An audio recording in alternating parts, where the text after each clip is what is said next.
Hey everybody, it is Wednesday night. It's 7 p.m. Eastern Time. That means it's time for yet another episode of Mass Office Hours brought to you by the Mass Research Review. And speaking of the Mass Research Review, Helms, it's July 31st, and that means always a day early. We have released our August issue of the Mass Research Review, and it is an absolute doozy. But before we get into that content, Helms, thank you so much for joining me tonight.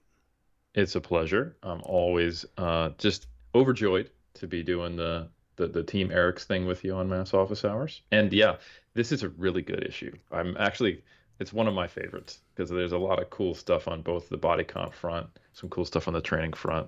I had a lot of fun with my articles. Yeah, definitely. I'm taking a look right now at the table of contents. The cover story is about sugar alcohols and a potential link to cardiovascular risk. If you listened to the show last week, you got the kind of Cliff Notes version of that. But in that article, I really dig deep into sugar alcohols and some kind of novel stuff that I don't hear talked about much in the fitness world about. For example, which ones might be more or less likely to cause GI disturbance, and stuff that I genuinely didn't know until researching it, which is fascinating research indicating that even if you try a sugar alcohol and it upsets your stomach, there's actually solid research indicating that you can kind of get used to that over time. You can kind of work your way up to larger doses of that sugar alcohol. And there's actually solid mechanisms explaining why that's the case. It's not just, forget about it and maybe it'll go away. There's actually a real process going on there, which is pretty cool. But cover story is about sugar alcohols, and you can get a little snippet of that, not the whole article, but if you go to massresearchreview.com, we've got a little excerpt from it that is freely available. Then we've got, does getting more muscular make you a better powerlifter? And that was from you, Helms. Always the ongoing debate that raises a lot of eyebrows. People arguing against the idea that lifting-induced gains in muscle size are playing a contributing role to lifting-induced gains in strength. And I don't know how much you want to give away, Helms, but... Well, I'll say this much, that if you are listening to Mass Office Hours and you're not subscribed to Mass, that's understandable. I don't expect everyone to have a massive amount of disposable funds. But if you're listening to Mass Office Hours and you're not also subscribed to Iron Culture, which is a freely available podcast where Eric and I are on there many of the episodes, or at least one of us with Omar Isuf, that just makes no sense. I can only interpret that as you forgot to subscribe to it or you weren't aware of it. So definitely check out two Iron free Culture. things located in the same place. So Absolutely. you should be able to handle that. I mean, we're talking not even just the same MCU, but we're talking like the Avengers and then one of the Avengers movies. Like you don't go see the Avengers and then not watch Captain America's movie, right? And the reason I say that is because just yesterday we recorded a dive into that topic where I talked about the specific study I reviewed and the topic more broadly, which I think will give folks a great update on some of the more recently published data there, my perspectives, your perspectives, as well as Omar's, and some other ways of looking at it, and also some good stuff on methodology, which I think is really helpful just whenever you're looking at any kind of debate in science communication or trying to understand what influencers who you both perceive as experts, why they don't agree, etc. So I think it'll be helpful. And look, if that wasn't enough, like a deep dive on Iron Culture, then you are more than welcome to come check out Mass. I'll just say that and stop being a salesman now. Absolutely. And no, you mentioned debates. That's one of the big online debates is the whole muscle size versus muscle strength thing, no question. But my other article, or one of my other articles in Mass this month, was going back to an old debate that I love so fondly. I don't know if people still talk about this too much in the fitness world, but I want to convince people, if you don't believe me, if you took a time machine and went back about 2 years, this was a widely embraced concept. And the debate all surrounds the concept of a P ratio, Helms. Now, this is one of those things where the P ratio concept on the surface is evidence-based. I can show you the evidence. It's good science done by very good scientists. And the P ratio research in its original form, when we talk about P ratio, we're talking about the protein ratio, basically.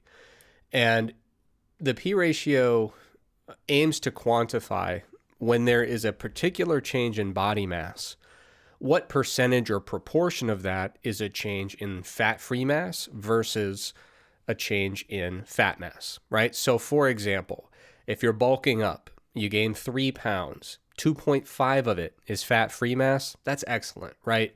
That's very efficient bulking. You gain plenty of muscle, little tiny bit of fat. That's a high P ratio in the context of building muscle. Now, let's say you went full-blown dreamer bulk, right? You've gained 18 pounds. 1.5 of that is fat-free mass.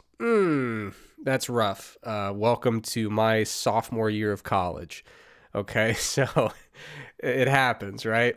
So you would have a very low P ratio because of that 18 pounds you gained, a very small percentage was actually fat-free mass. And we can look at this on the way down as well, right? So you're doing a bodybuilding prep, you cut 25 pounds, you lose 10 pounds of fat-free mass. That's rough. That's a high P ratio, which in this case is bad. When you're losing weight, you want your P ratio to be low. You want to lose all fat, no lean mass if you can. Now, on the flip side, you do that 25-pound bodybuilding prep, you lose 3 pounds of fat-free mass.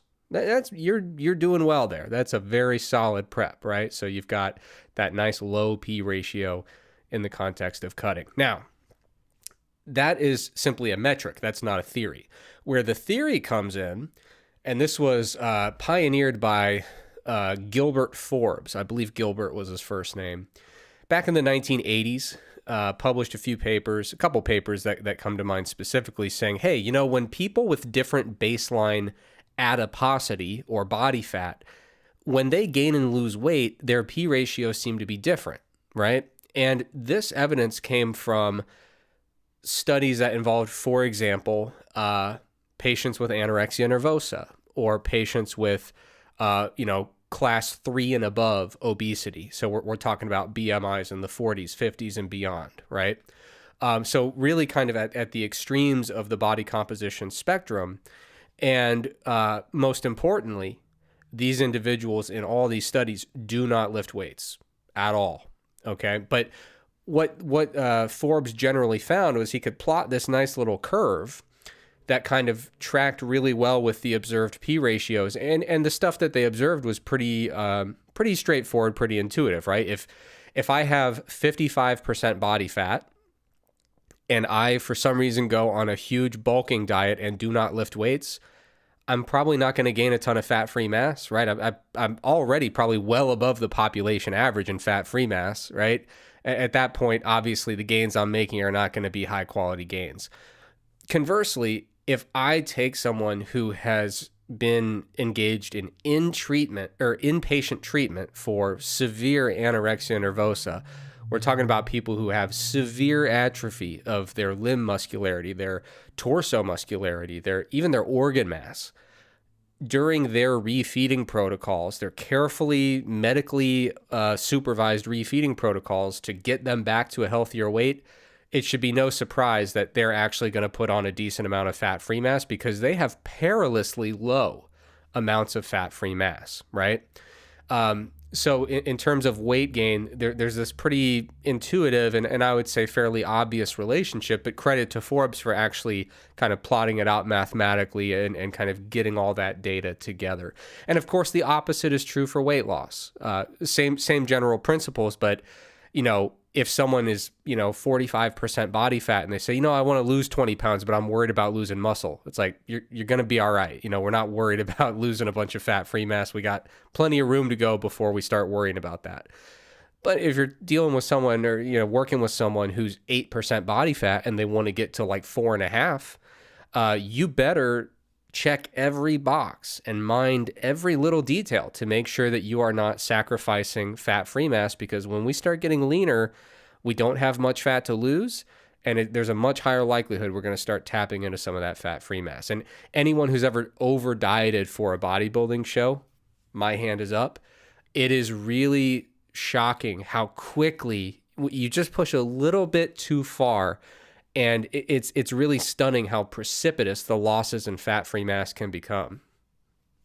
Have you been That's there? an interesting thing. I've observed it more so in clients than I have in myself, because you kind of tip over or they start doing things that are a little off plan, or just even people I know.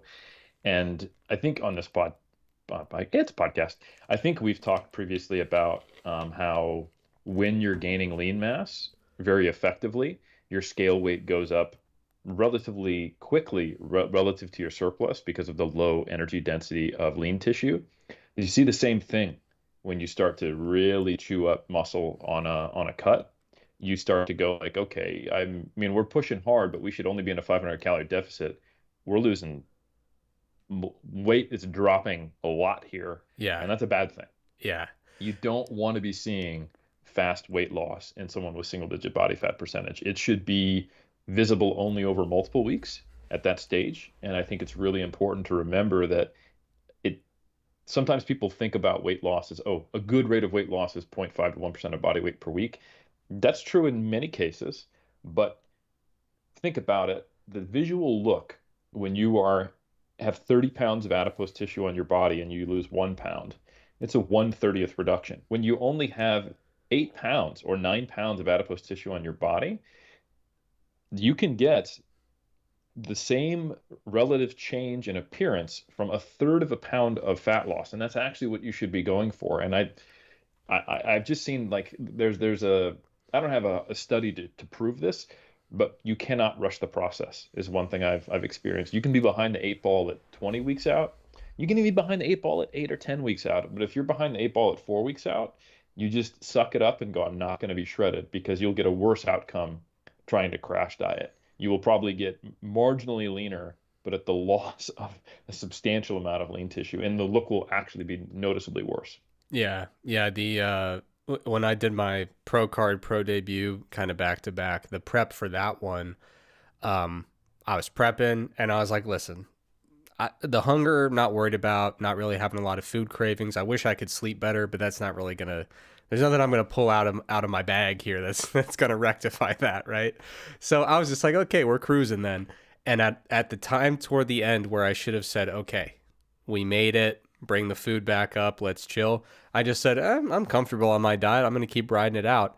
And I just had this really striking weight loss that occurred super late in the prep. And in hindsight, I can look back and say, oh, that was the sign. It was too far. So when people ask me, like, what was your stage weight competitively, I often say, what was it or what should it have been? Because it should have been like a good 3 or 4 pounds above what it was. But anyway, we've all been there.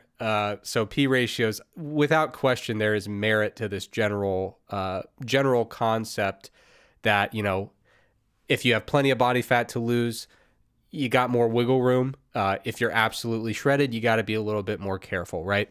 But one of the applications, popular interpretations of this P ratio concept that got really popular in not just the fitness world, people in the broader fitness world don't care about this stuff, but in the evidence-based fitness world, people got really fond of this idea that you could actually have too much body fat to have an effective bulking phase. And so different people have formulated the concept differently over the years. The general premise is that when your body fat gets too high, based on this P ratio theory, now you are basically set up to make inefficient gains. If you are able to successfully add 10 pounds of mass, but you start with a high body fat, you're going to have a poor P ratio because of that baseline body fat, and therefore, you're in order to gain 3 good pounds, you have to gain 7 bad pounds, and it gets worse and worse as you go because your body fat's getting higher and higher, right? So that's the concept. And in terms of mechanisms, like I said, people kind of put this together a little differently, but you'll hear people say, well, if body fat gets too high, you start to become a little bit insulin resistant, so you're not as good at shuttling nutrients into those muscle cells to get them to grow. Some folks have said high body fat is associated with greater inflammation levels, which generally speaking is true. But of course, inflammation, it's always a matter of magnitude, right? A little bit can be great. A ton for a long time can be bad. So magnitude is pretty critical there. But some folks have said, well, too much body fat, too much inflammation, that's going to impair muscle growth.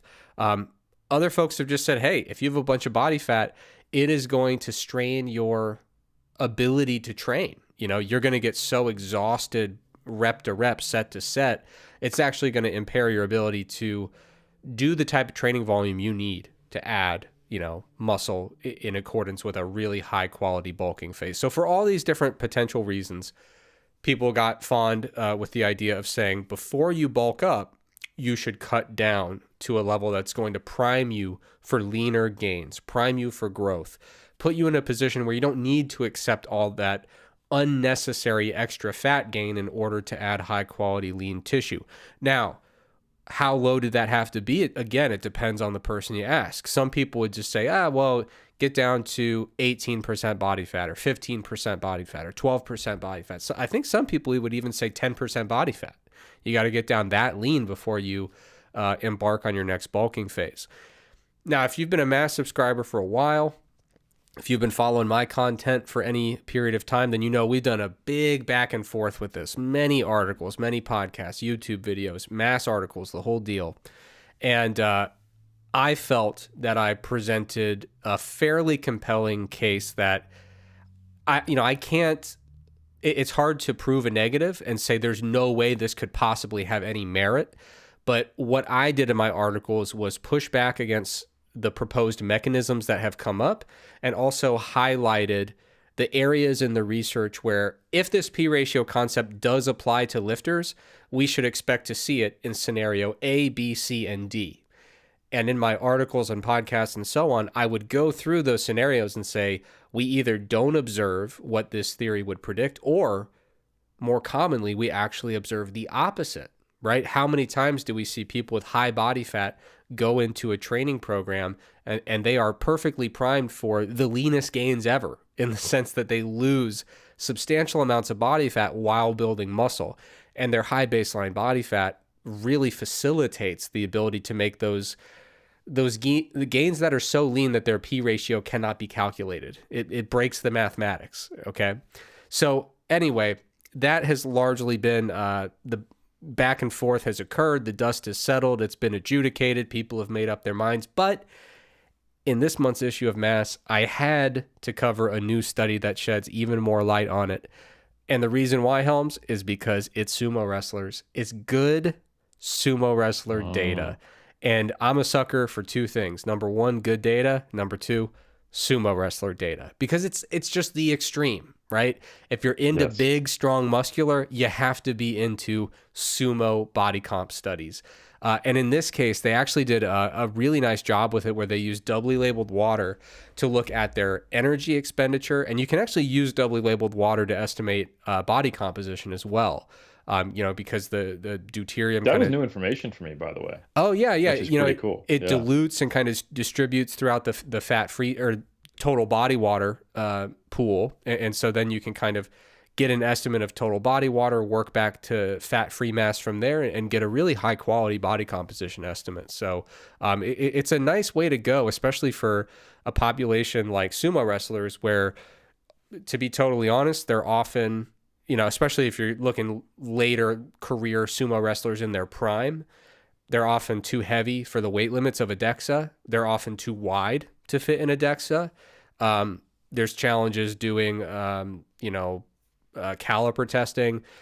Even if you were to do ultrasound to get the skin or the subcutaneous fat thicknesses, none of the equations that you're going to plug that into have any relevance to them. They're just completely based on fundamentally different populations. So really, really solid way to assess body comp in this case. But I just thought it was really cool to look at like the expenditure of a training, young sumo athlete, their body composition, what happens in this case over a 6-month training phase.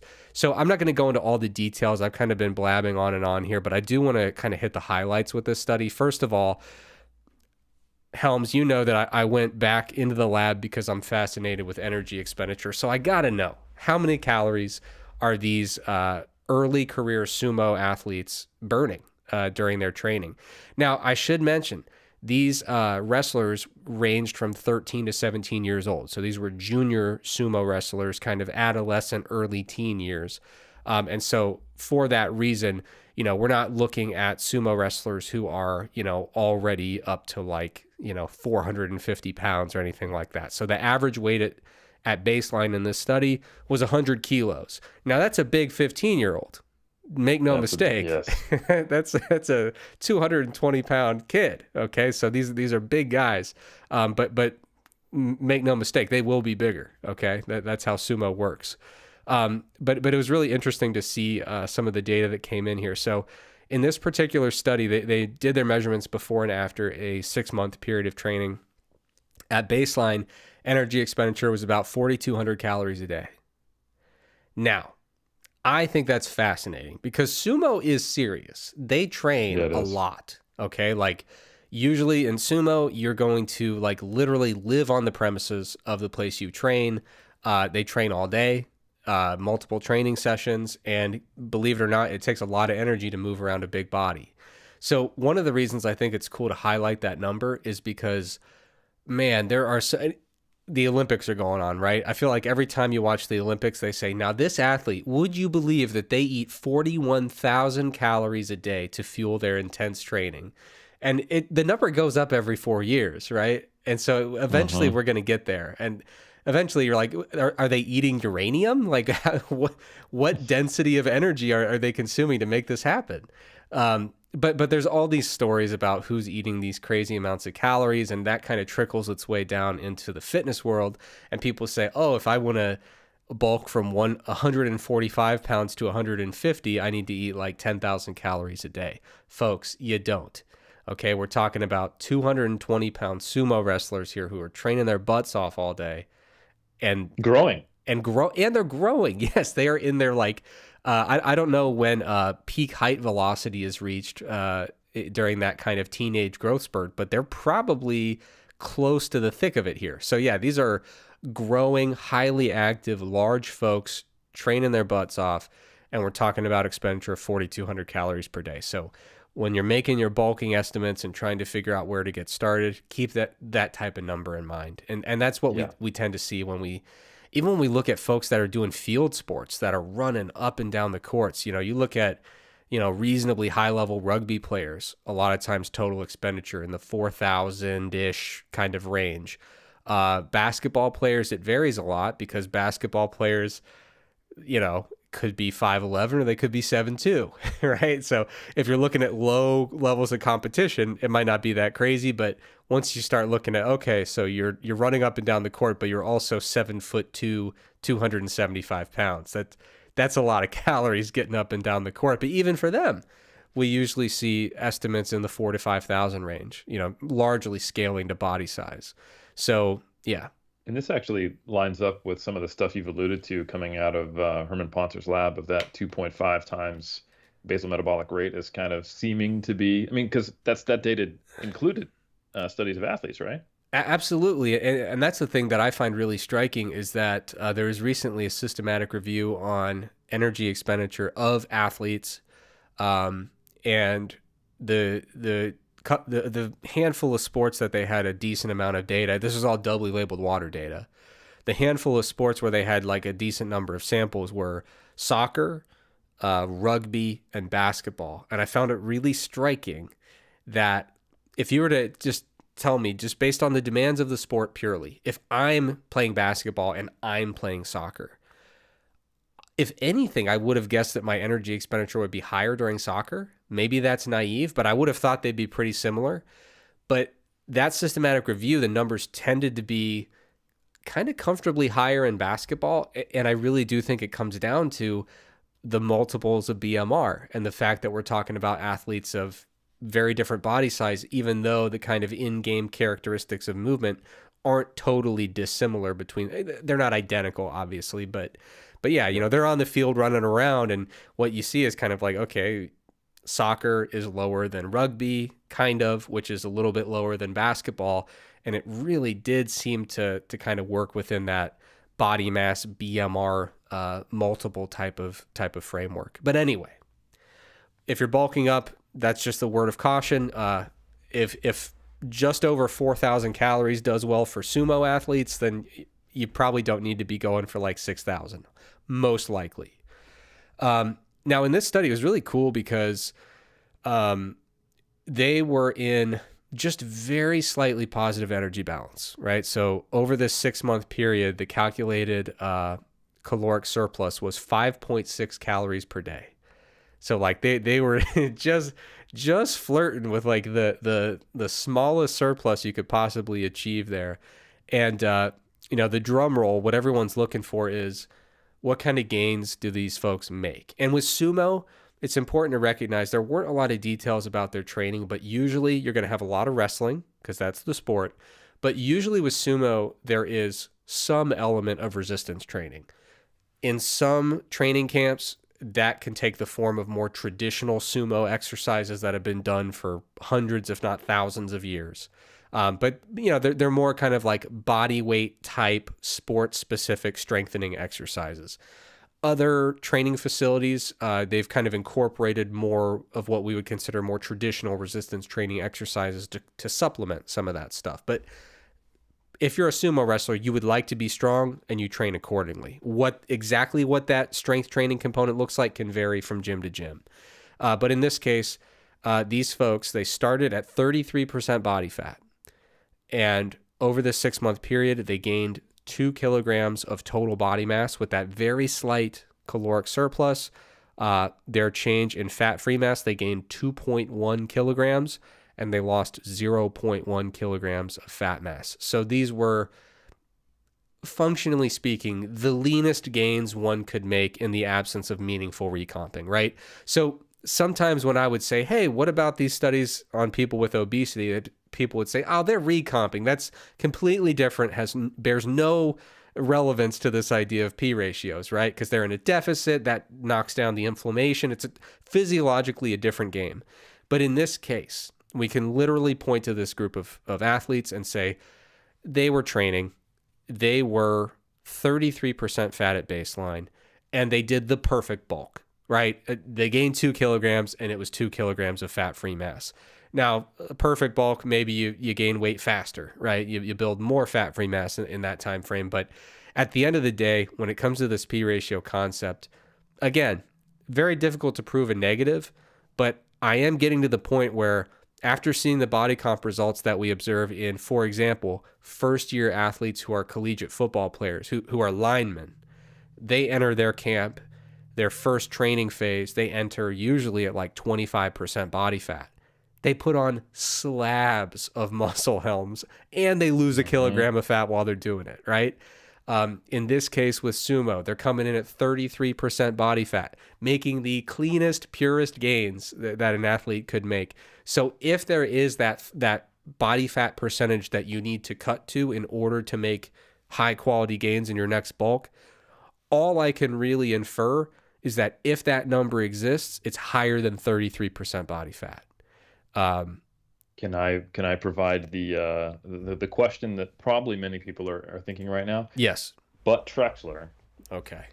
I'm pretty sure if we looked at the pre-value for height and the post-value for height, that changed, which normally doesn't happen in studies on adults. So how do we know that this wasn't confounded by bone growth and height changes and growth of other organs related to maturation? And can we really ascribe this to the P-ratio debate? Well, the average height in the sample increased by less than a centimeter. So you could crunch the numbers, do the math, try to figure that out. At the end of the day, this isn't the study that I would hang my hat on and say, told you so. I think that the stuff with college football linemen is probably the most compelling data we have, especially when you look at the college football lineman data. What's really unique about that, if you're familiar with American football, all these kids are showing up to campus at the same time, and it's like the perfect natural experiment. They literally live in the same place and they eat at the same place and they're coached by the same people. When we're talking about the linemen versus the skill players. So we literally have these preformed groups where it's like the people with plenty of body fat and the people that are like shredded, right? Like you got a wide receiver, defensive back coming in. They all look like Greek gods, right? They have like extremely visible abs, 8% body fat, And so when we look across all these different layers of evidence, like if this study were the only one, then I'd say, yeah, the fact that they're only 15, 16, they're growing, that might pose a challenge for interpretation. But this is really kind of the whole ice cream sundae was already made. This is just kind of one little cherry to put on top of it, or maybe some sprinkles to garnish it. And so, yeah, you could attack the sprinkles, but there's still that whole sundae kind of sitting underneath it that you also would have to address. So the simplest explanation is, this seems to kind of be going along with the trend. Yeah, I totally agree. Well said. So practical take homes for the folks that are joining us in the live chat, which is absolutely popping off right now. It is going wild in there.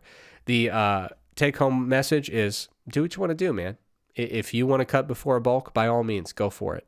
But the idea that you are compelled, that is compulsory, that you must get to a certain body fat level in order to have a successful bulking phase, there's just really no strong evidence to support it in anyone that is lifting weights. And there is strong evidence, in my opinion, contradicting that concept in many, many, many different applications of the resistance training research. All right, Helms. This is now the point where I put the P ratio topic away for at least 12 months. We'll dust it off in July of 2025.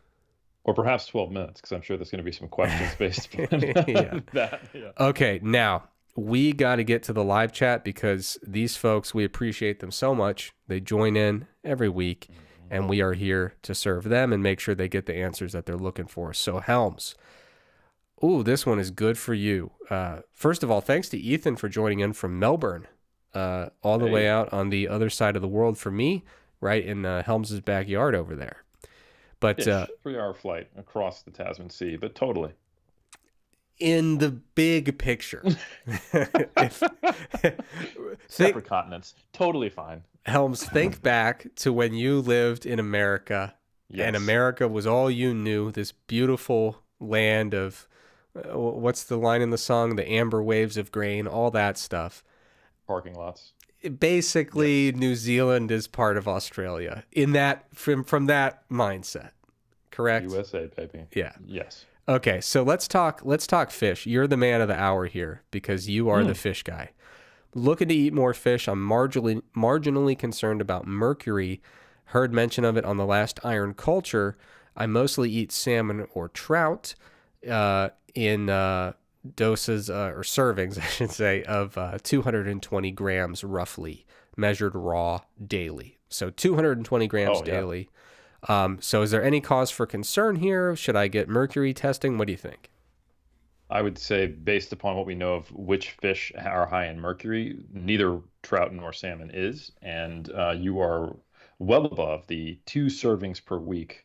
And I think it's, what is 4 ounces? That's 80 plus 32, it's like 112 grams. So in one of your days, you are reaching the weekly target.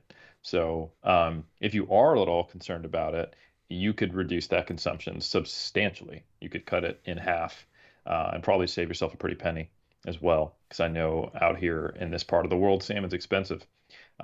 So yeah, if you wanted to do every other day that serving of salmon, you would be totally fine. And even though salmon and trout are not high mercury fish, they're actually quite low.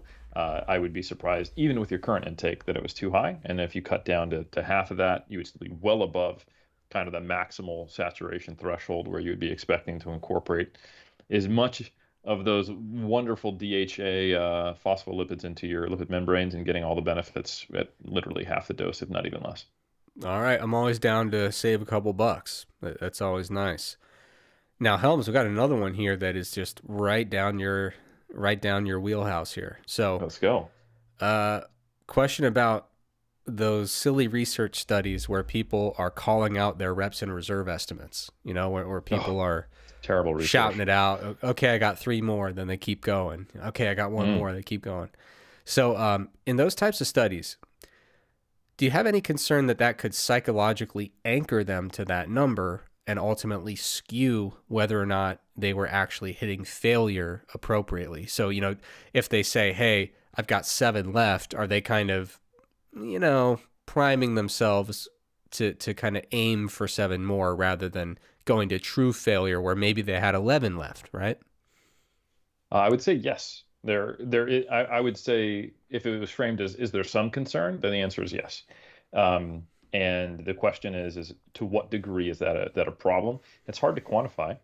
The best thing we can do is look at alternative methods of gauging people's accuracy and estimating proximity to failure. But I will say, to be clear, these people are motivated by a room full of yelling researchers in a relatively aggressive lifting environment till the point where they actually fail a rep. So you have to ask yourself, to what degree do you believe expectation and psychology has an impact on actual performance outcomes? I am very open to the idea that it has a meaningful effect, but there's also the other psychological factor of them motivating you to go further. And the complexity of the person is not necessarily trying to be right. They are participating in a study trying to help the researchers. So there's competing motivations there that you could argue, like, oh, I want to do as many reps as I can because these researchers are telling me, do another one, you got another one, let's go, go, go, go, yada, yada, yada. But I did just say, I think I can do 3 more. And you have to ask yourself how much cognition is really going on there. It's like, well, I want to do 3 more, or is that the subconscious? I don't know. Can't know.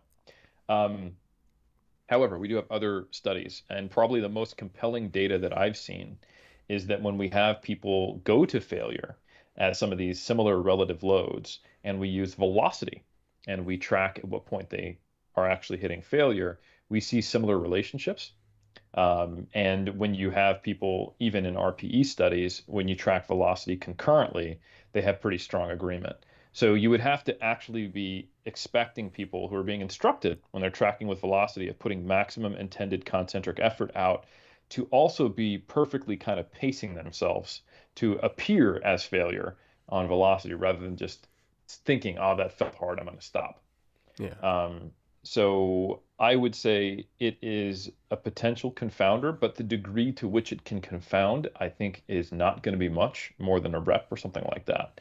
It's a great question, though, and it is something I've quite literally thought about myself. And there is one other way that this has been tested. There was a study that Steele and I want to say Fisher were a part of, where they looked at different categories of lifters' experience, all the way from like, I just started lifting to I've been lifting for more than 5 years. And they asked them, hey, how many reps do you think you could do with a given load on these exercises? And they said, I think I can do this beforehand, prospectively. And they went ahead and chose that load and lifted. And you saw an increasing accuracy over time. They didn't call out anything. They just did as many reps as they thought they could with that load. That's a different type of expectation effect, and certainly could have been a priming thing, but it wasn't the same across everyone, which is important. Because if this was such a large priming effect, people would just do what they thought they could. But what we saw was this escalating accuracy as you went from novice to intermediate to trained to expert, I think is the categories they used, which probably indicates not an increasing level of expectation. And I'm going to, create this self-fulfilling prophecy the more experienced I get. But I've been in the gym long enough and I've been lifting long enough to know what I'm probably capable of, and I'm predicting it. So I think it is primarily the dog wagging the tail versus the other way around. Good stuff. We got a question here about rest redistribution. Okay. So the person asking the question is comparing to just doing one set of 10 with their 10 rep max, right? So just one good set of 10 to failure. They're saying from the research I'm seeing on rest redistribution, I get the sense that if I were to do 10 reps with my 10 rep max, but have 30 seconds of rest between each rep, so, staying pretty far from failure, it seems like that should give me the same results, but I'm confused because I'm hearing all this other stuff about how you should train close to failure in order to maximize hypertrophy. So the question is, what gives? Like, can I really spread that volume out in such a way that I'm getting the same results with the same load and the same reps while not getting as close to failure? Yeah, and I would say you're actually probably misinterpreting the research. There were initially, which I was part of, some meta-analyses that were done on the effect of rest redistribution and cluster sets. Important distinction there is that rest redistribution, the total amount of time needs to be the same. So it would be the best way to think about it is doing, I did 3 by 10 versus 10 by 3. That's one way of thinking of it, with the same total rest. It's just broken up more, shorter rest intervals, more of them. If you're actually talking about cluster sets, then you're increasing the time spent, and this is used to specifically ensure recovery to maximize velocity. And those initial meta-analyses, lead author is Jukic, Jukic, if you want to check those out, generally found that for both acute and long-term outcomes, that power was better when using these types of approaches. Strength was marginally different, and there were slight negative effects on hypertrophy, actually. And then, more importantly, the big meta regression that does indicate being closer to failure produces more hypertrophy. Read the methods section in that, because what data did it use to inform that meta regression? It included a bunch of studies on rest redistribution and cluster sets where they tried to specifically estimate the RIR from those and estimate proximity to failure. So that actually is the reason why I'm saying you might have misinterpreted the data is because the data is all the same.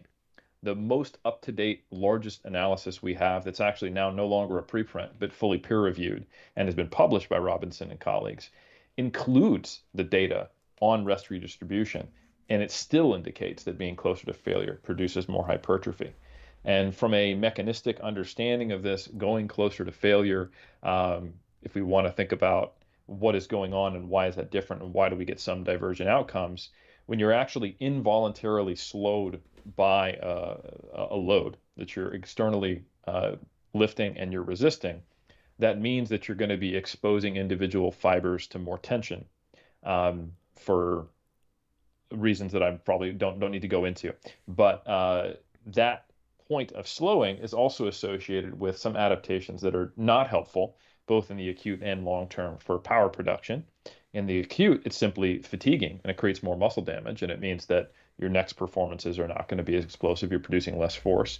And in the long term, there's some data, if you look at the VBT training, that it actually results in differential expressions of myosin isochain, blah, blah, different type 2 expressions related to faster isoforms of type 2 fibers are occurring when you're doing faster velocity repetitions. So you're more built for producing higher velocities when you have done faster reps over time and not allowed yourself to get super slow.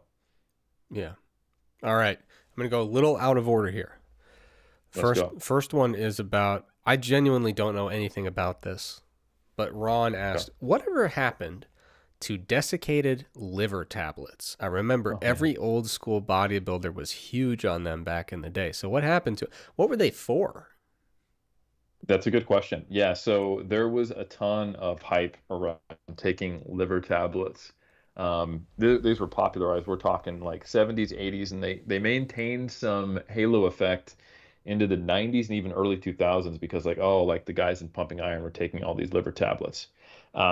Sounds disgusting. It's just, the thing is it's a pill. You just take a pill. So you don't actually taste liver.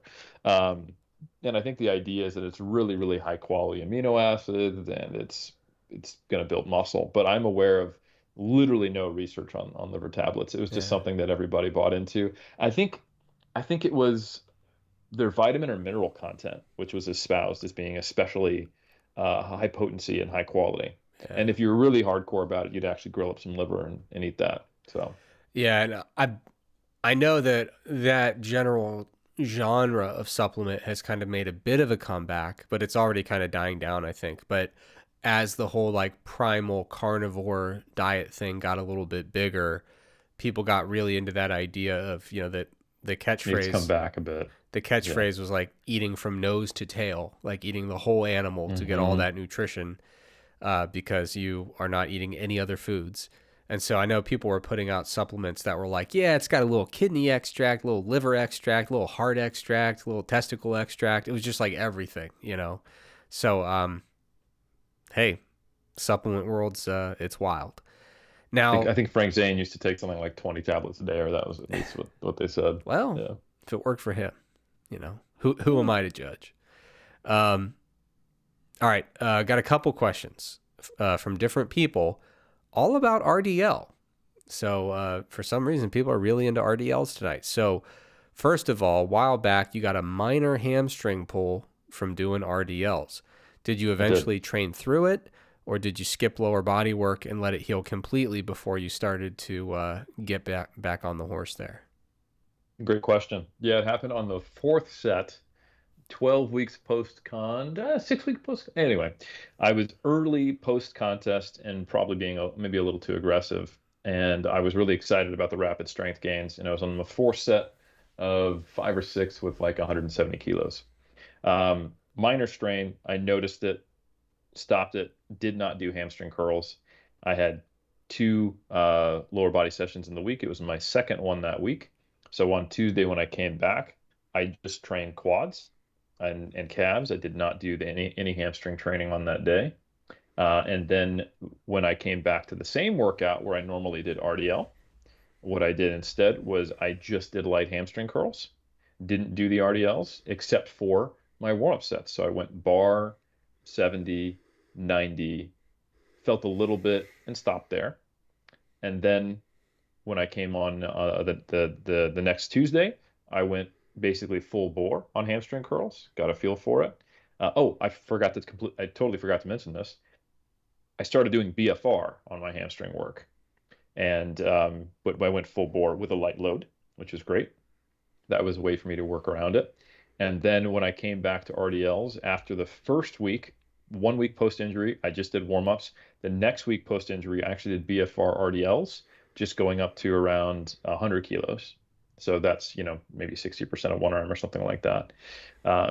Probably even lighter. And I did, I think, 3 sets of 15. So not even like the true BFR protocols. I just wanted to get some load through it. And then the next week, I started building back up doing high reps, but no BFR on the RDLs. And I was probably being overly cautious at that point. I was not feeling anything, but I just wanted to be smart and I wanted to build up that resilience and not go right back to where I was, because I think that my progression was the issue in the first place.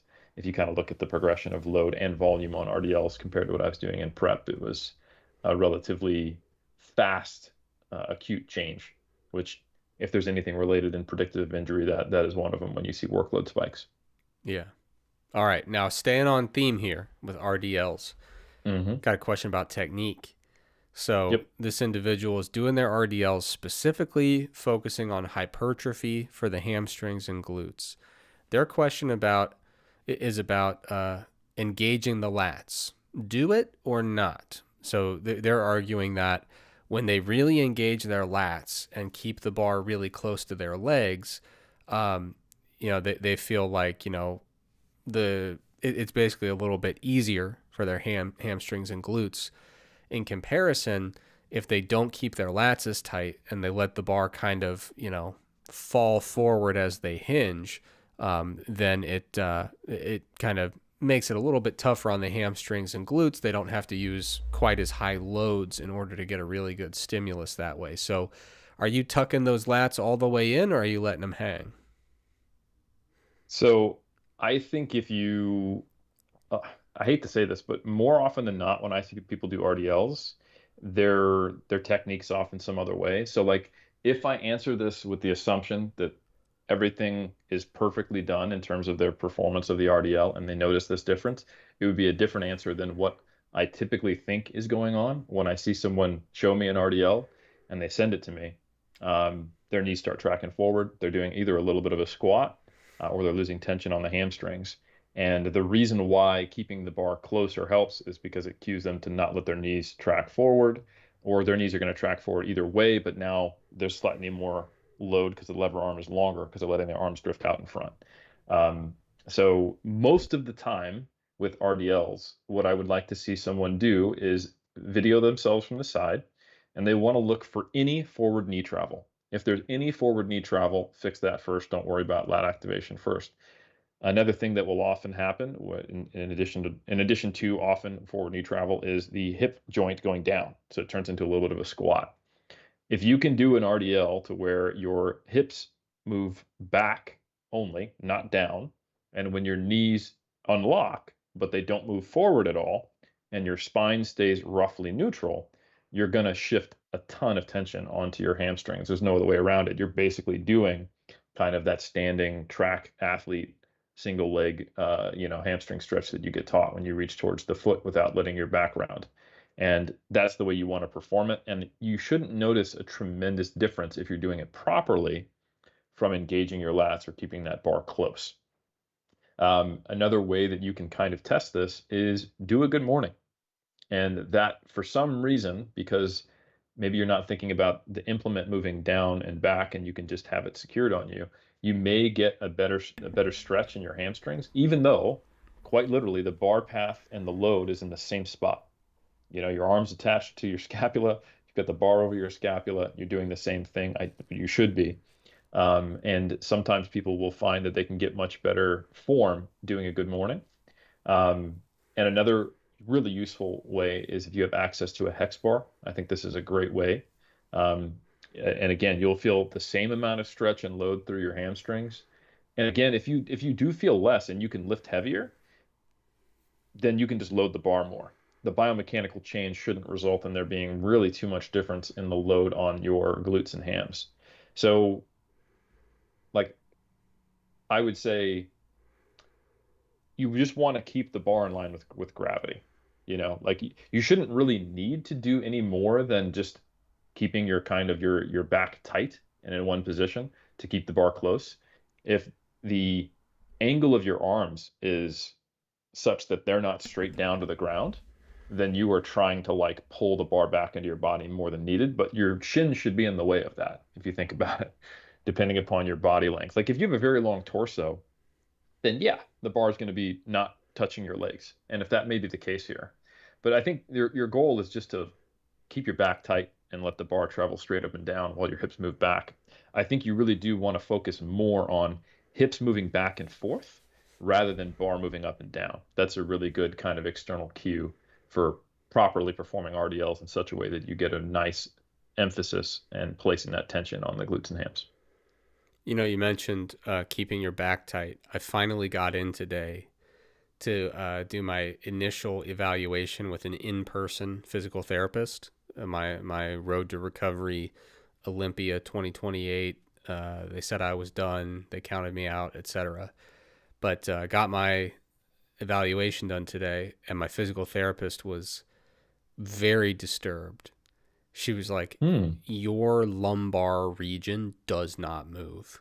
Like she Yeah. was like, we got to do something we got to unlock this somehow. Cause she apparently, through years of very bullheaded, resistance to letting my lumbar move at all. She's like, yeah, your entire lumbar section of your spine is fused together like a brick. And, we need a little bit more mobility than that in order for you to You can't round your lower back at all. Yeah. yeah. She's like, yeah, we need you to, cause like apparently it's just making my sacrum have all the mobility, which is not what you want. Perfect. Which makes sense. I have a history of sacroiliac joint issues. So anyway, yeah, that just kind of, I was like, man, keeping the lower back tight. Everyone told me I was doing the right thing for so long, and now my physical therapist is like, dude, we gotta work on Move that. your lower back. Okay, so speaking of lower back, on this kind of general theme of RDL type exercises and low back and things of that nature, someone said they noticed that Helms uses 45-degree back extensions a lot in his programming. What's up with that? Why do you like them, especially considering that they're very biased toward short muscle positions? Yeah, that's actually specifically why I chose them, because I wanted to make sure that I was recovered in time to do RDLs. So going back to my programming, and this is another reason why instead of just looking at things in black and white, long muscle length equals better, failure equals better, you have to put it in the context of the overall program. I have a relatively long recovery arc from RDLs. And if I was to do something that did bias a longer muscle length for my primary hip extension movement on Tuesdays, I'm not sure I'd be ready for the RDLs that come on Friday in my program. So we were like, all right, let's get some work in, but I don't want to have too much muscle damage. Um, and that actually changed about 3 or 4 months ago. I started to feel like I was really acclimating to my program. My recovery was better, and I was experimenting with different ways of training my glutes and hams while I was traveling, ways that I could get more effective stimulus and a little bit less of a recovery arc. And I'd made two changes. One, the 45-degree back extension that I was doing on Tuesdays became a Smith machine good morning, which I find I can not get nearly as much lumbar fatigue on, and I can shift into my glutes and hams more.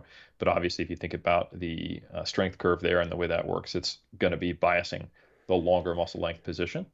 And then I was like, okay, that's good, but now my glutes and hams are going to be sore for a while. So what am I going to do to make sure that, and actually my lumbar a little bit too, how do I make sure that I'm ready to go, especially in my lumbar, for that session from my Friday session? And that's when I decided to change my RDL over to a hex bar RDL. And then the first week back when I tried that out, I didn't do full volume. I trained at a relatively low RIR, more like a 3 RIR versus my normal 0 to 1 or 2 to 1 on some of the more compound movements. And that worked perfectly. And now in my program, I do 4 sets of Smith machine good mornings on Tuesday, and I do 4 sets of hex bar RDLs on Friday. And it's kind of like just I eke just a little bit more stimulus out with finding kind of what was the weakest link in that chain, which for me was my lumbar recovery after Friday. So that was a purposeful decision that had much more to do with the recovery arc of my lumbar after RDLs and not being quite ready to do something that was a little more stressful and damaging on Tuesdays, and going, okay, what can I do? And that was a 45-degree back extension. But now I've made another change, and we're getting closer and closer to better every day. Love to hear that. Another question while we're on this topic about lengthen versus shorten positions. Does lengthened training improve strength in shortened positions? If I wanted to combat age-related degeneration but also want max hypertrophy, would you still recommend lengthened focused training? Yeah, I'm glad we're getting some lengthened training stuff, because I've noticed a couple times you guys have got a lot of questions, and it's you and Lauren, and you guys are kind of like, well, this isn't really our area, but here's my best take.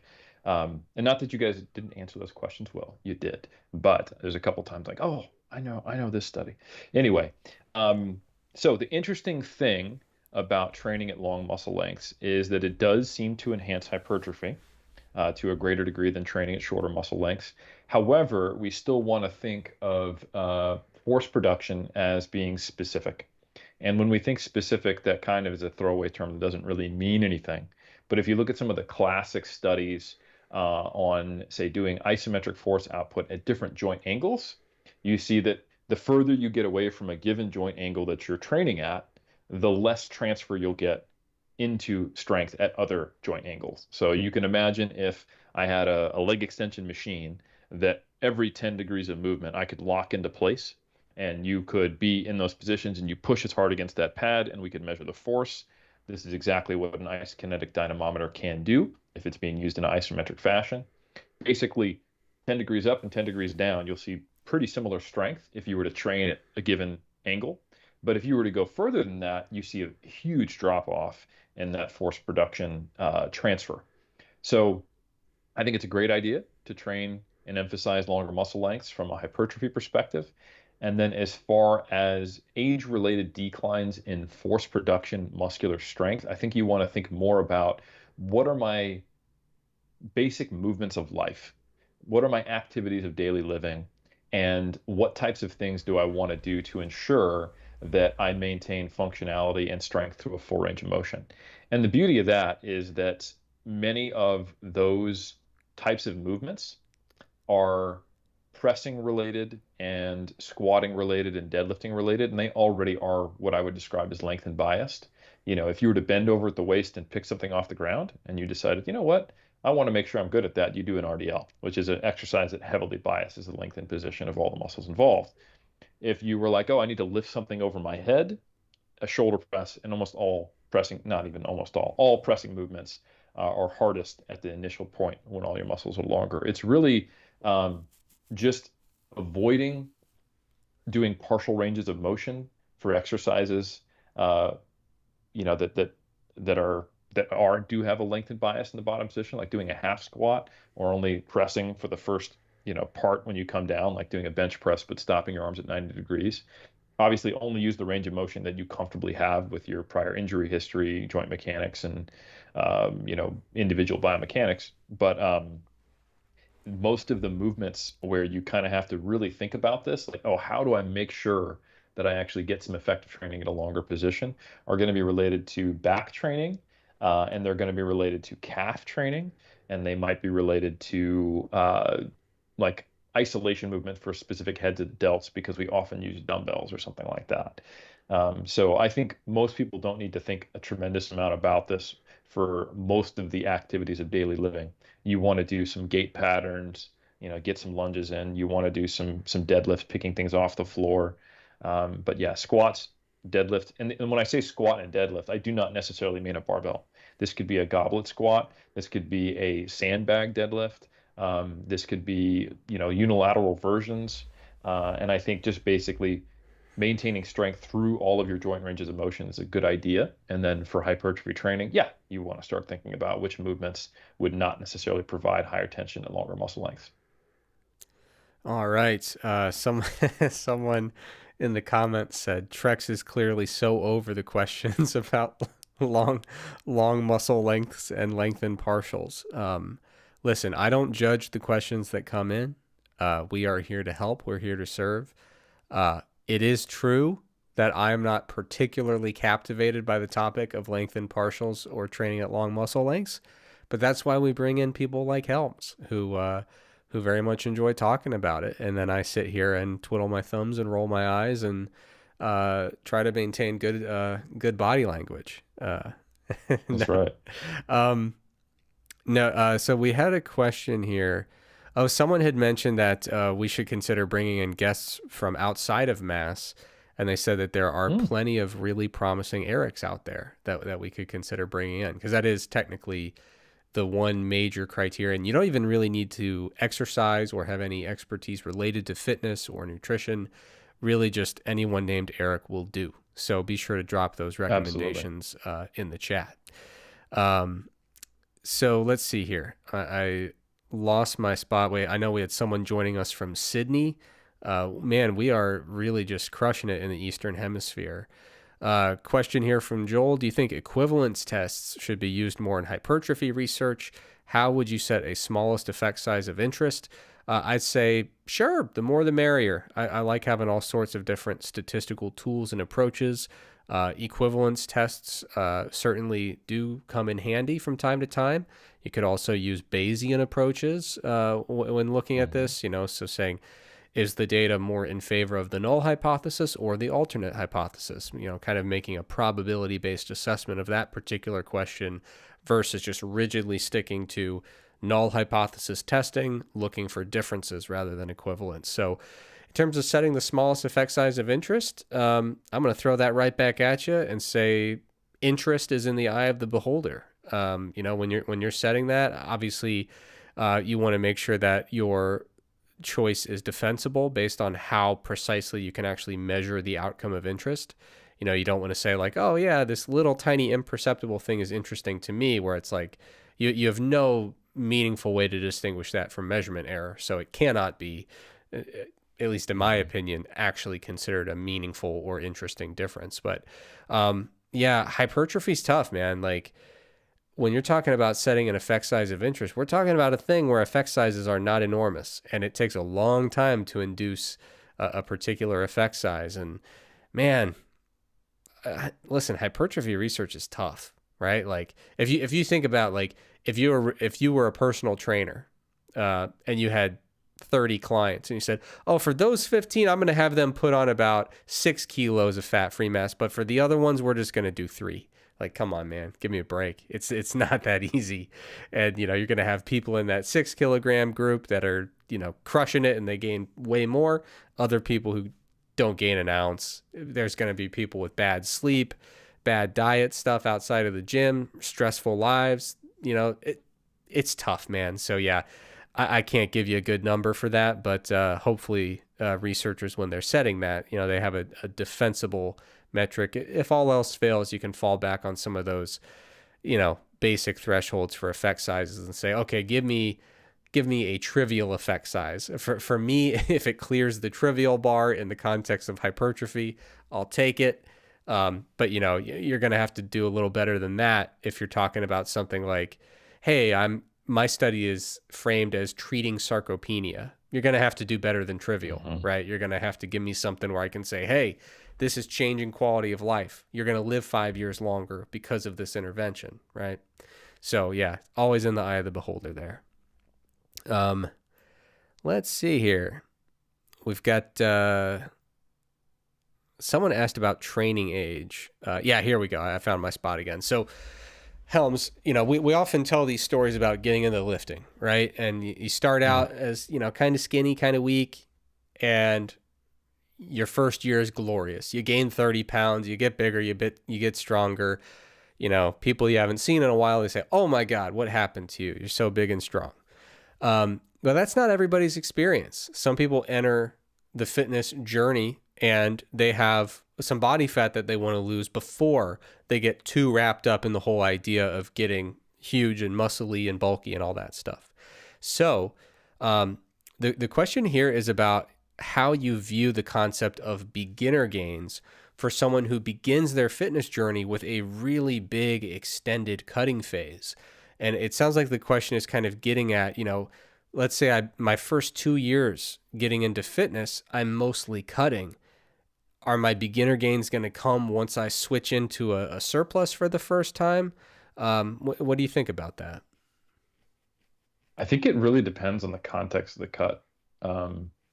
There's a pretty cool study by Rosnick, which we've talked about before, where it kind of shows, oh man, if you just bulk, things go really well when you're a novice. Like you give these guys 2,000 calorie weight gainer a day, doesn't matter if it's maltodextrin, doesn't matter if it's whey protein with a bit of maltodextrin. They put on pure 3 kilograms of muscle in 8 weeks, right? Or lean mass, at least I should say. But what doesn't get talked about enough is what went on in the control group, where the control group was not given that, but they still got the resistance training protocol. And I think they lost, you know what? I might even have it up in front of me. But as I actually pull up the data, the control group actually saw some pretty cool changes as well.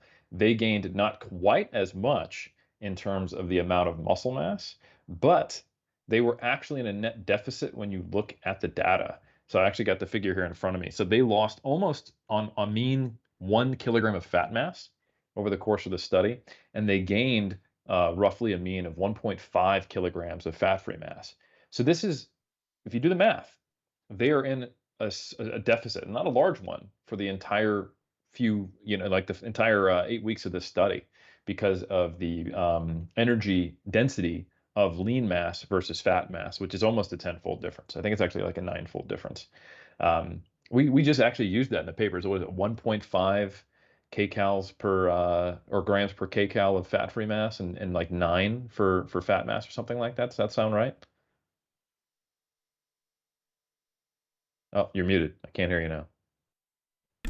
Yeah, sorry about that. Usually for fat mass, the estimate will be somewhere between 9,000 to 9,500 calories per gram. Or I mean per kilogram, sorry. And then for fat-free mass, usually estimates, it varies a little bit from paper to paper, but it's usually somewhere between 1,000 and 1,800 calories per kilogram. Yeah. So I think in one of the papers we used, it was like 1.5 and 9 was what they used. So that's, what is that, a 6-fold difference, 7-fold difference? I can't math. I think it's 6-fold actually. Easy.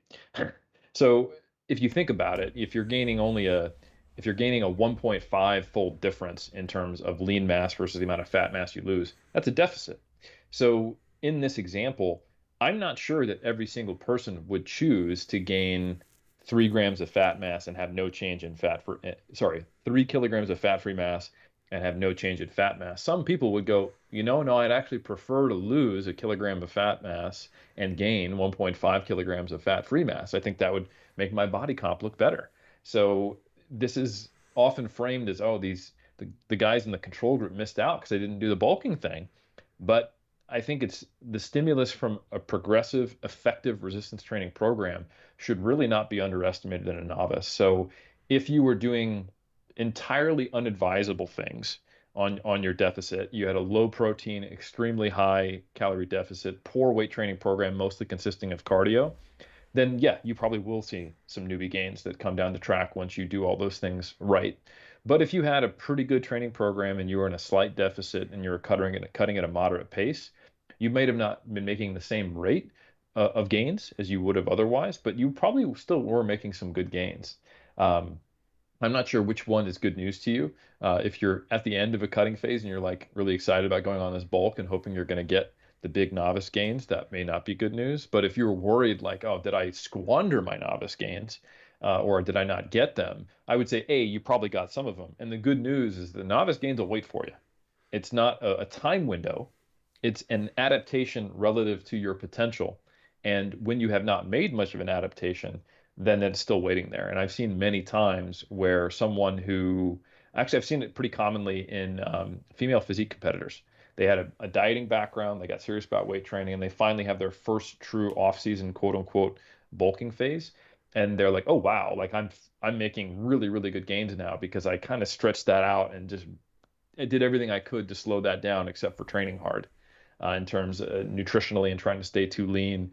And now I really let myself get serious and, let myself get 15, 20 pounds over stage weight and trained hard and learned some things and got motivated by bodybuilding. And all of a sudden I had this incredible recomp. And you'll see that relatively commonly in the first like off season of many people with that kind of, I would say, relationship with food background when they get into physique sport.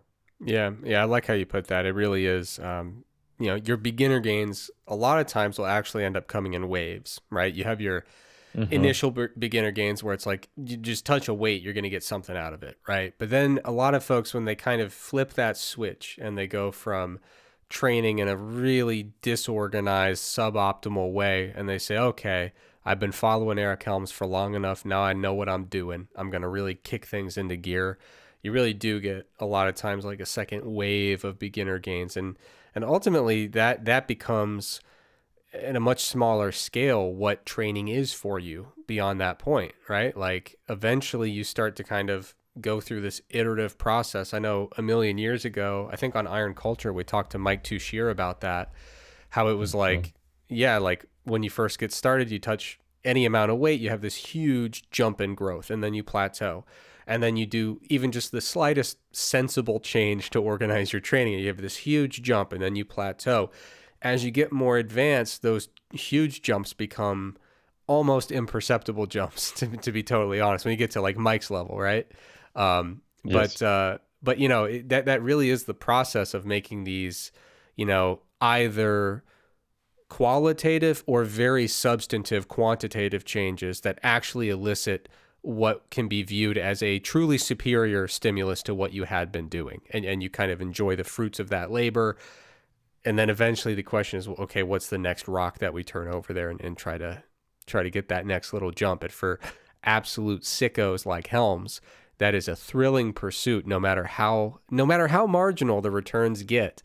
You're going to be doing this until you're, 95 years old and they officially ban you from the gym due to liability, which is at least 10 years away. And then I open my own gym. Absolutely. Yeah. And who's going to kick me out then? Nobody. That's right. All right, Helms, here's what I want to do. I need to wake up at 4 a.m, which means... Let's call it here, man. Well, no, what I want to do is I want to answer one, and then I want you to scan do you have the chat visible to you? I want you to scan that, maybe pick one or two that you really want to make sure you hit on the way out, and then we'll call it a night. But while you're doing that, like I said, I'm going to answer a question. But before I even get to that, folks, we have a problem, and the problem is likes. Not getting enough likes. That's kind of an issue. That's really the whole reason we're here, is for the small boost of the ego that we get as we see that like number just tick up ever so slowly. So make sure you get those likes in before you exit the chat here. We sincerely appreciate it. Make sure that we take YouTube by storm and the algorithm lets everybody know what's going on. And while we're on that, if you want to support the show, many ways to do it: like, subscribe, review, rate, etc. Share links, subscribe to Mass. You guys know the drill by now. All right, the question I wanted to answer was about bulking, especially since we talked a little bit about this shift from cutting to, an energy surplus. The question here is, does the daily distribution of calories matter during a bulk? Would eating in a slight deficit throughout the week, then a large surplus on the weekends, have similar results to a constant surplus? These questions are a little bit difficult to answer with specificity because at the end of the day, we view our habits often, especially when it comes to nutrition, in these 24-hour cycles that are certainly not biologically irrelevant. We do have these circadian rhythms, these 24-hour clocks that kind of, our body is doing stuff at the right time based on this passage of 24-hour thresholds, largely reinforced by light and dark cycles. However, when it comes to bulking, the 24-hour threshold from one day to the next is a little bit arbitrary in the strictest sense. Having said that, there must be some line that you draw, right? Like you're not going to say, okay, for the first week of the year, I'm going to eat, do those like crazy YouTube 10,000 calorie a day challenges, then be in a fairly substantial surplus for months on end after that. I'm sure that's going to work out great. Well, probably not, right? It's just like the discussions with protein distribution where people say, okay, maybe you don't need to set a little egg timer on your counter that tells you exactly when 2 hours and 45 minutes has passed for your next bolus of protein. But at the same time, you probably don't want to have one protein meal a week and eat like a snake and just have like an absolutely obscene amount of protein and say, oh no, that's 7 days worth. That'll get me through the week. So there's going to be some kind of line that we want to draw there. And for that reason, I generally don't like to get too wacky with oscillating too far back and forth, especially when bulking. With cutting, at least we can look empirically and say, okay, we know that the deficit, we can kind of turn it on and off. We can do something like alternate day fasting, all different types of intermittent fasting protocols where we can say, okay, we're going to hold steady these days, grind out that deficit on specific days, and we're generally going to be able to induce that average deficit over time. When it comes to bulking, though, I really like to think through mechanistically, what are we trying to achieve here, right? So Monday morning, I get in the gym, I lift weights. Ideally, I want to elevate the synthesis of new muscle protein for a period of time that exists in proximity to that resistance training session, right? And then the next morning, I'm going to go in and train a different muscle group, most likely. And again, I'm hoping to kind of induce this transient stimulus, and I want to take advantage of that stimulus while it's present. And so for that reason, I like to make sure that if I am doing a bulk, if my goal is to maintain a caloric surplus, I generally like to do that in a relatively consistent basis so that I'm not having a killer leg workout. It's absolutely fantastic. Then I spend the next 72 hours in a deficit when I'm supposed to be bulking. To me, it's difficult to reconcile that logic. And so for that reason, if you decided that you wanted to do something, for example, where you have a modest surplus every other day and you are at maintenance every other day, you're kind of oscillating back and forth. Would you really be kicking yourself over that strategy? Almost certainly not, right? You always have kind of enough energy around. Some days you have a surplus. I don't think there's a real advantage to doing that, but I doubt that would really come back to bite you. However, if you really push this to an extreme and you had one huge, crazy, high-calorie day that was providing all of your surplus for the week, and you were actually in a meaningful deficit the other 6 days of the week, I don't think you're going to be making the same progress. And I do think you're going to end up saying, yeah, I kind of botched that bulking phase.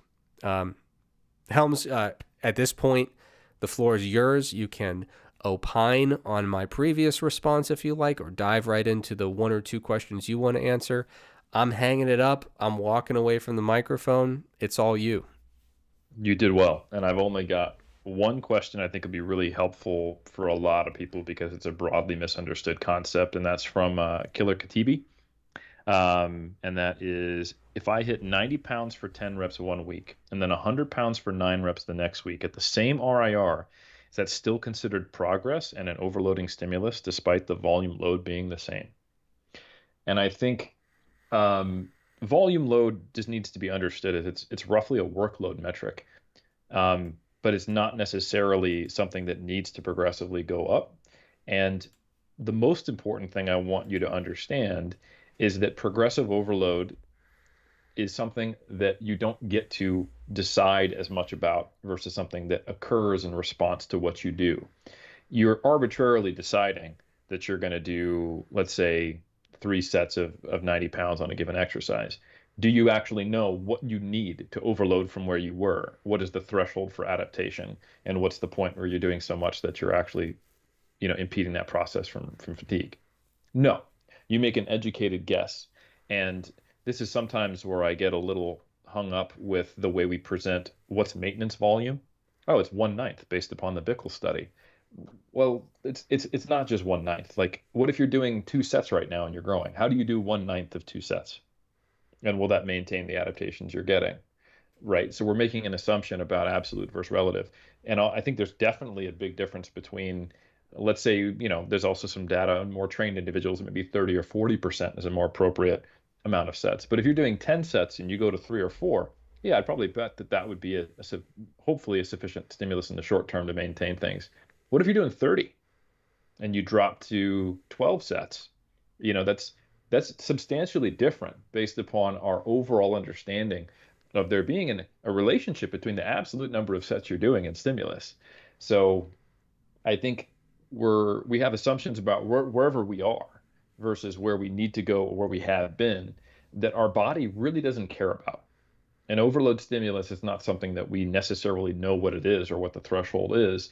The best way to look at it is what I'm currently doing allowing me to make progress in terms of my force production capabilities, right? So if we go to the specific example, if you did 90 pounds for 10, right, and that was, let's say, a 2 RIR, then you did 100 pounds for 9, and that was a 2 RIR, is that the same performance? It's pretty close, but probably a little bit stronger in that second example. And more importantly is when you go through, let's say you're following kind of like this down rep upload progression model, which is something I talk about in my books, which is a useful way when you're no longer early stage enough to just be able to add 10 pounds each week, go 90 for 10, 100 for 10, 110 for 10. You can do that for as long as you can, which is great, especially if your primary goal is strength progression.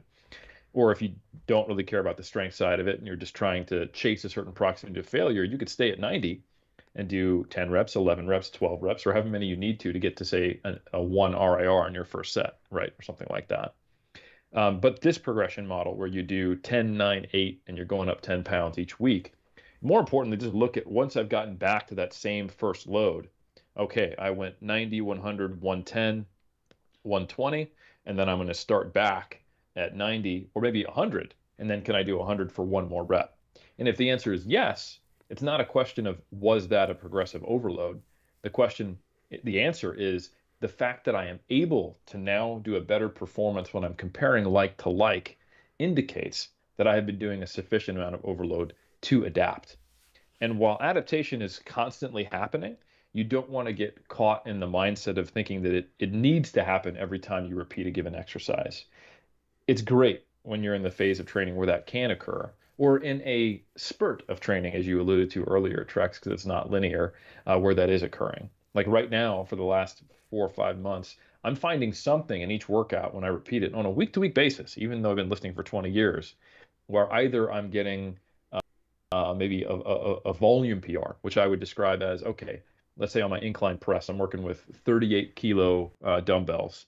And last week I went 12, 11, 10, 9. This week I went 12, 12, 12, 11. Awesome.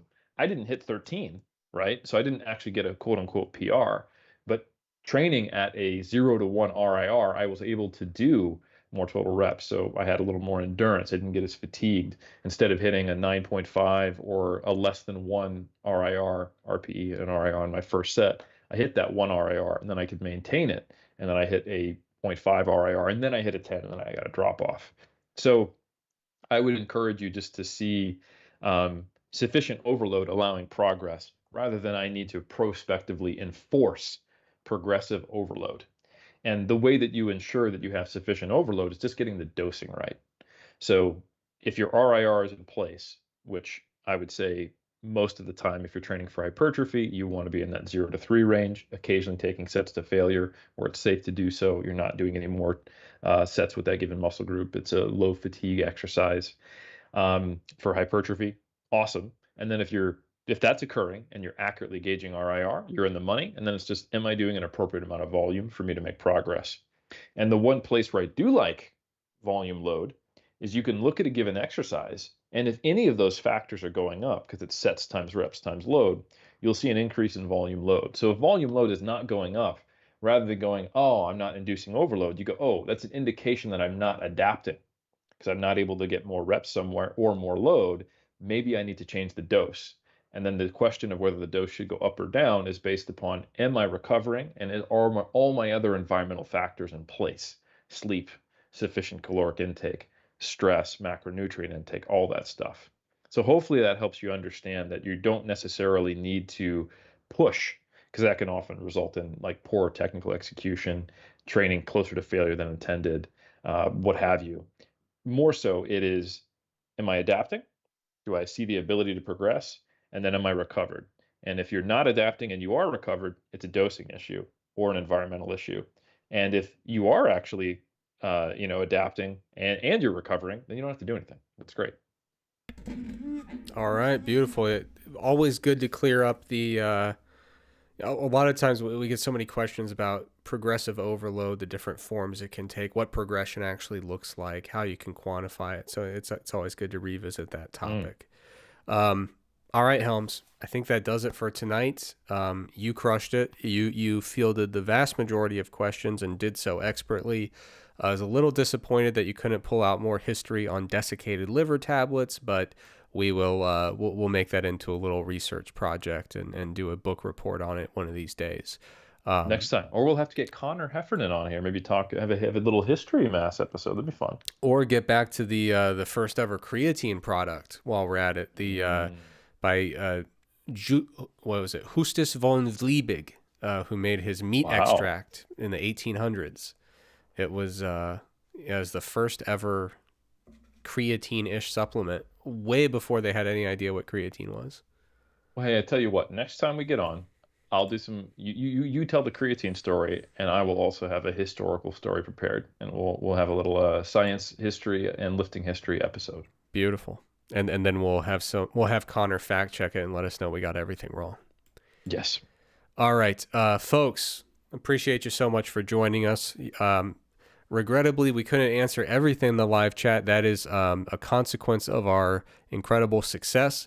Had a really lively chat, just more questions than we could possibly get to in our allotted time. Hate to see it, but also love to see it. We love to see a really lively and active chat there. So thanks so much for taking time on a Wednesday night to chat with us and just spend some time hanging out, talking lifting and science. We appreciate you so much.